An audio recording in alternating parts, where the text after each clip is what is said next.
안녕하세요. 이음팀 신지선 활동가입니다.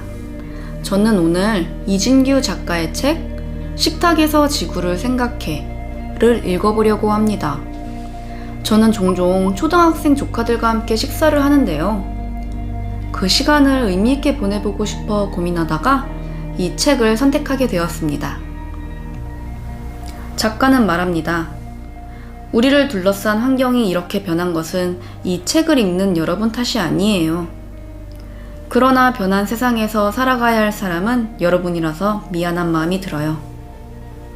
그래서 염치가 없는 와중에 책으로 또 환경 이야기를 하게 됐어요. 미래의 문제에 대해 더 알아야 할 청소년 독자를 위한 책이니까요.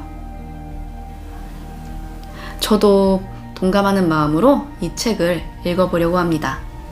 제가 읽을 부분은 두 번째 장, 쓰레기를 주제로 한 두 번째 장에서 몇 부분을 발췌하여 낭독하려고 합니다.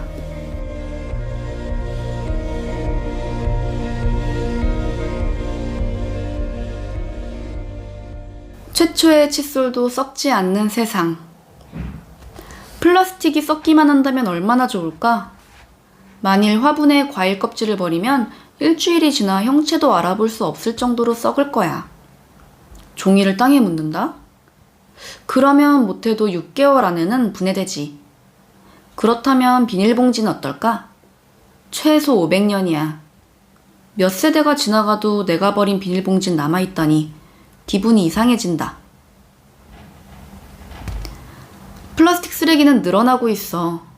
우리나라에서 2020년에 발표한 전국 폐기물 발생 및 처리 현황에 따르면 전년보다 20% 정도 플라스틱 쓰레기가 증가했어. 이건 코로나19 확산과 관련이 있어 보이지? 세계보건기구와 IPCC는 기후위기로 인해 앞으로 코로나 같은 감염병이 더 자주 발생할 거라고 했어. 나도 코로나19에 감염돼 앓은 적이 있는데 어쩔 수 없이 배달 음식을 시켜 먹거나 음식 재료 배달 서비스를 이용하게 되더라. 그랬더니 쓰레기가 어마어마하게 쌓이더라고. 나중에는 격리 기간 동안 아프거나 답답한 것보다 쓰레기 쌓이는 게 더 스트레스가 될 지경이었어. 인간이 가지 않은 곳에도 플라스틱 쓰레기는 간다. 2021년에는 어느 해저 탐험가가 지구에서 세 번째로 깊다는 필리핀 해구 엠덴 해연에 들어갔어. 수심이 15,400m에 이전에는 그 누구도 들어가 본 적이 없었다는 곳이야. 이곳에서 탐험가는 둥둥 떠다니는 흰색 물체를 발견했어. 심해에 사는 생물이었을까? 흰색 물체의 정체는 놀랍게도 새로운 생물도 용궁도 아닌 플라스틱 쓰레기였어. 가장 깊은 바다인 마리아나 해구, 가장 높은 산인 에베레스트 산 꼭대기, 남극에 내리는 눈에서도 미세 플라스틱이 발견되고 있다고 해. 살아있는 사람의 폐 속에서도 발견되고 말이야. 태평양에 거대한 쓰레기 섬이 만들어졌다는 이야기는 들어봤어? 어업에 쓰인 플라스틱 쓰레기는 물론이고 바다로 흘러들어간 생활 쓰레기들이 해류를 따라 움직이다 모여서 만든 섬이래. 물에 둥둥 떠다니던 크고 작은 쓰레기들이 모인 거지. 대한민국 면적의 16배 정도였대. 난 가끔 이걸 처음 발견한 사람의 마음이 어땠을까 생각해 보곤 해. 이 쓰레기 섬은 그대로 놔두면 인류에게 큰 위협이 될 거야. 플라스틱이 잘게 쪼개져 미세 플라스틱이 되었다가 플라스틱 제조 과정에서 첨가된 화학물질이 모두 바닷물에 녹아들 거야. 결국 해양 생물이 잘 성장하지 못하고 생식을 하지 못하겠지. 먹이 사슬이라는 거 알지? 이 사슬을 따라 결국 인간에게도 피해가 돌아올 거야. 그래서 과학자들은 바다에서 이 흉물스러운 섬을 치우기 위해 여러 방안을 연구하고 있어. 하지만 그게 끝이 아님을 누구나 알지. 음식물 쓰레기는 어떨까? 집에서 음식물 쓰레기가 얼마나 나오는 것 같니? 우리나라에서 2021년에 관련 조사 발표된 적이 있어. 이에 따르면 음식물 쓰레기, 즉 식품 폐기물 발생량이 크게 늘었고 1인당 하루에 400g 넘게 버린대. 그런데 여기서 중요한 점 한 가지. 가정이나 식당에서 버리는 음식물 쓰레기는 줄어드는 추세인데 기업에서 버리는 양은 늘고 있다는 거야. 이 말의 의미는 뭘까? 우선 예쁘고 크게 자라지 못한 음식 재료는 시장에 나가보지도 못하고 버려져.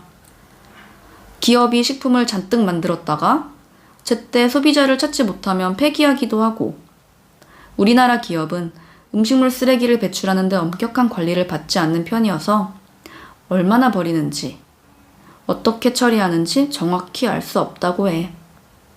버려지는 음식물 쓰레기는 수거하고 재활용하거나 매립하는데 이때 배출되는 온실가스도 무시할 수 없어.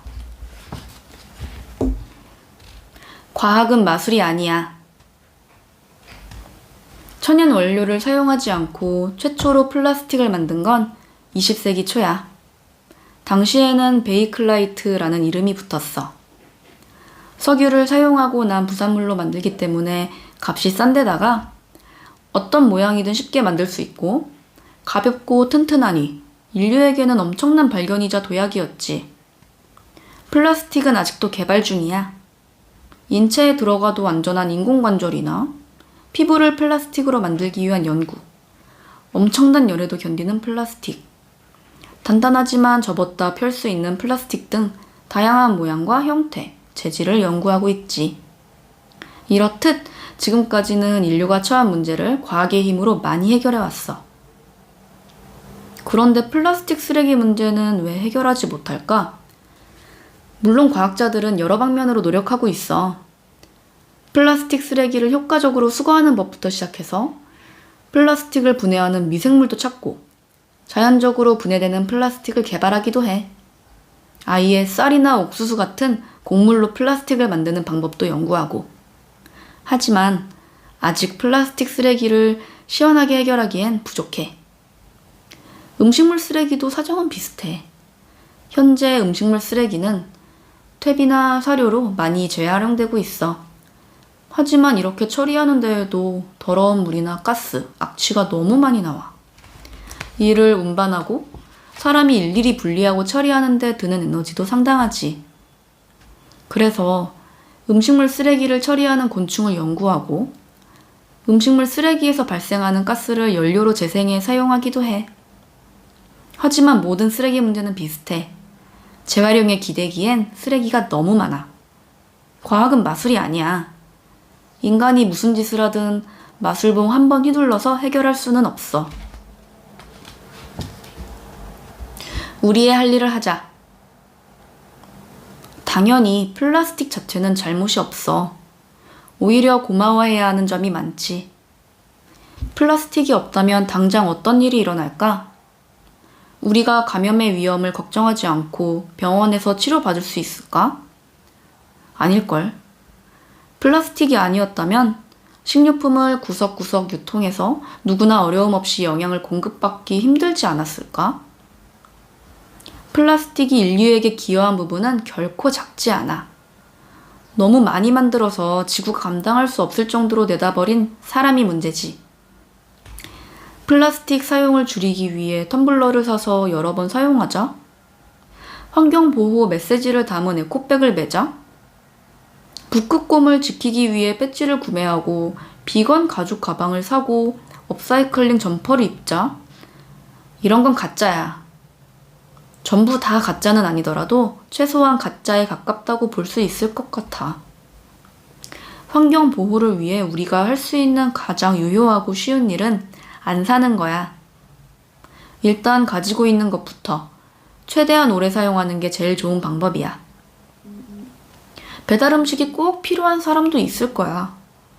나만 해도 옴짝달싹하지 못할 때 배달 음식을 어디선가 만들고 누군가 편리하게 집 앞까지 가져다 준다는데 깊이 감사하는 마음이 들었거든. 그런데 배달 음식 시킬 때는 항상 불필요한 플라스틱 제품이 같이 오더라. 음식을 주문할 때 일회용 수저 등은 사양한다고 전달하는 것도 좋은 실천 방법이 될 것 같아. 음식물 쓰레기가 나오면 최대한 염분과 물기를 제거해서 배출하는 것도 처리에 드는 에너지를 줄이는 방법이야. 하지만 앞에서도 여러 번 말했지? 쓰레기 처리 방법을 고안하고 실천하는 것보다 훨씬 더 근본적인 대책이 있어. 꼭 필요한 만큼 사서 최대한 오래 남김없이 쓰고 먹는 거지.